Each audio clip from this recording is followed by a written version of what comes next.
आप सभी को सादर आमंत्रित करते हुए आज इस वीडियो में चर्चा करेंगे समुद्र मंथन से उत्पन्न हुई थी कामधेनु गाय। जाने इस चमत्कारी गाय से जुड़े रहस्य के बारे में।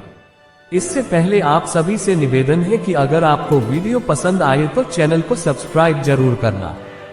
सनातन मान्यताओं के अंतर्गत हमेशा से ही गाय को एक पवित्र पशु माना गया है, न केवल एक जीव, वरन हिंदू मान्यताओं ने गाय को मां की उपाधि दी है। गाय को मनुष्य का पालनहार माना गया और इससे मिलने वाले दूध को अमृत के समान माना जाता है। लेकिन क्या आप कामधेनु गाय के विषय में जानते हैं? युगों से ही गाय को पूजनीय माना गया है। यदि आप हिंदू धर्म को समझते हैं या फिर हिंदू मान्यताओं की जानकारी रखते हैं तो शायद आपने कामधेनु गाय के बारे में भी सुना होगा। हिंदू धर्म के अनेक धार्मिक ग्रंथों में कामधेनु गाय का जिक्र किया गया है। कहते हैं कामधेनु गाय में दैवीय शक्तियां थी, जिसके बल पर वह अपने भक्तों की हर मनोकामना पूरी करती थी। ये गाय जिसके भी पास होती थी उससे हर तरह से चमत्कारिक लाभ होता था। लेकिन इस गाय के दर्शन मात्र से भी मनुष्य के हर कार्य सफल हो जाते थे। दैवीय शक्तियां प्राप्त कर चुकी कामधेनु गाय का दूध भी अमृत एवं चमत्कारी शक्तियों से भरपूर माना जाता था। यही कारण है कि कामधेनु गाय को मात्र एक पशु मानने की बजाय माता की उपाधि दी गई थी। एक ऐसी माँ जो अपने बच्चों की हर इच्छा पूर्ण करती है, उन्हें पेट भरने के लिए आहार देती है और उनका पालन पोषण करती है।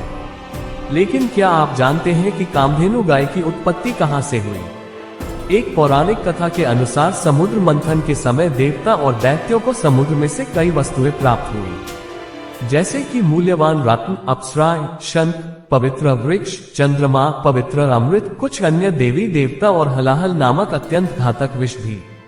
इसी समुद्र मंथन के दौरान क्षीर सागर में से कामधेनु गाय की उत्पत्ति भी हुई थी। पुराणों में कामधेनु गाय को नंदा, सुनंदा, सुरभि, सुशीला और सुमन भी कहा गया है। कामधेनु गाय से संबंधित पुराणों में कई सारी कथाएं प्रचलित हैं। कृष्ण कथा में अंकित सभी पात्र किसी न किसी कारणवश शापग्रस्त होकर जन्मे थे। कश्यप ने वरुण से कामधेनु मांगी थी, लेकिन बाद में लौटाई नहीं, अतः वरुण के शाप से वेग वाले हुए। एक अन्य पौराणिक कथा के अनुसार कामधेनु गाय से संबंधित एक और कथा विष्णु के मानवरूपी अवतार भगवान परशुराम से जुड़ी है, जिसके अनुसार एक बार सहस्त्रार्जुन अपनी पूरी सेना के साथ जंगलों को पार करता हुआ जमदग्नि ऋषि भगवान परशुराम के पिता के आश्रम में विश्राम करने के लिए पहुंचा। महर्षि ने राजा को अपने आश्रम का मेहमान समझकर स्वागत सत्कार किया और उन्हें आसरा दिया। उन्होंने सहस्त्रार्जुन की सेवा में किसी भी प्रकार की कोई कसर नहीं छोड़ी। ये तब की बात है जब ऋषि जमदग्नि के पास देवराज इंद्र से प्राप्त दिव्य गुणों वाली कामधेनु नामक अद्भुत गाय थी। राजा नहीं जानते थे कि यह गाय कोई साधारण पशु नहीं, वरन दैवीय गुणों वाली कामधेनु गाय है। लेकिन कुछ समय के पश्चात जब राजा ने गाय के चमत्कार देखे तो वे दंग रह गए। महर्षि का आश्रम काफी साधारण था, ना अधिक सुविधाएं थी और ना ही काम में हाथ बटाने लायक कोई सेवक। लेकिन महर्षि ने कामधेनु गाय की मदद से कुछ ही पलों में देखते ही देखते राजा और उनकी पूरी सेना के लिए भोजन का प्रबंध कर दिया। कामधेनु के ऐसे विलक्षण गुणों को देखकर सहस्त्रार्जुन को ऋषि के आगे अपना राजसी सुख कम लगने लगा। अब उनके मन में महर्षि के प्रति ईर्ष्या उत्पन्न होने लगी और साथ ही वे महर्षि से उस गाय को ले जाने की तरकीब भी बनाने लगे। लेकिन सबसे पहले राजा ने सीधे ही ऋषि जमदग्नि से कामधेनु को मांगा।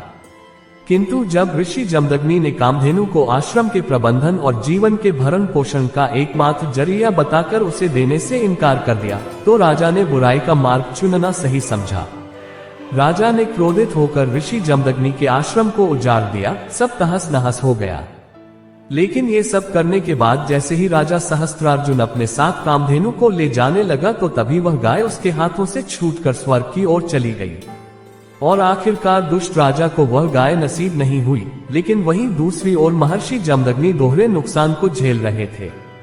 एक ओर वे अपनी कामधेनु गाय को खो चुके थे और दूसरी ओर आश्रम भी ना रहा। कुछ समय के पश्चात महर्षि के पुत्र भगवान परशुराम आश्रम लौटे और जब उन्होंने ये दृश्य देखा तो हैरान रह गए। इस हालात का कारण पूछने पर उनकी माता रेणुका ने उन्हें सारी बातें विस्तार पूर्वक बताई। परशुराम माता पिता के अपमान और आश्रम को तहस नहस देखकर आवेश में आ गए। पराक्रमी परशुराम ने उसी वक्त दुराचारी सहस्त्रार्जुन और उसकी सेना का नाश करने का संकल्प लिया। परशुराम अपने परशु अस्त्र को साथ लेकर सहस्त्रार्जुन के नगर महिष्मतिपुरी पहुँचे। यहाँ पहुँचने पर राजा सहस्त्रार्जुन और उनके बीच भीषण युद्ध हुआ, किंतु परशुराम के प्रचंड बल के आगे सहस्त्रार्जुन बौना साबित हुआ। भगवान परशुराम ने दुष्ट सहस्त्रार्जुन की हजारों भुजाएं और धड़ परशु से काट कर उसका वध कर दिया। कहते हैं सहस्त्रार्जुन के वध के बाद जैसे ही परशुराम अपने पिता के पास वापस आश्रम पहुंचे तो उनके पिता ने उन्हें आदेश दिया कि वे इस वध का प्रायश्चित करने के लिए तीर्थ यात्रा पर जाएं, तभी उनके ऊपर से राजा की हत्या का पाप खत्म होगा। लेकिन ना जाने कहां से परशुराम के तीर्थ पर जाने की खबर सहस्त्रार्जुन के पुत्रों को मिल गई। प्रियो मित्रों, आज के वीडियो में इतना ही।